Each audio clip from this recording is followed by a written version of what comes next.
AM న్యూస్కి స్వాగతం. నంద్యాల జిల్లా డోన్ పట్టణంలోని శ్రీ సుధా హై స్కూల్ నందు విద్యార్థి నాయకత్వాన్ని ప్రోత్సహించే ఉద్దేశంతో head bye, sports captain, ministers మరియు హౌస్ కెప్టెన్ల ఎన్నికలను ప్రజాస్వామ్య పద్ధతిలో నిర్వహించారు.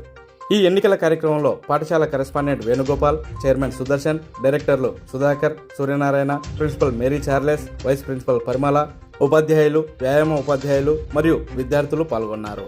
ఈ సందర్భంగా విద్యార్థులు క్రమశిక్షణతో తమ ఓటు హక్కును వినియోగించి ఎన్నికల ప్రక్రియలో ఉత్సాహంగా పాల్గొన్నారు.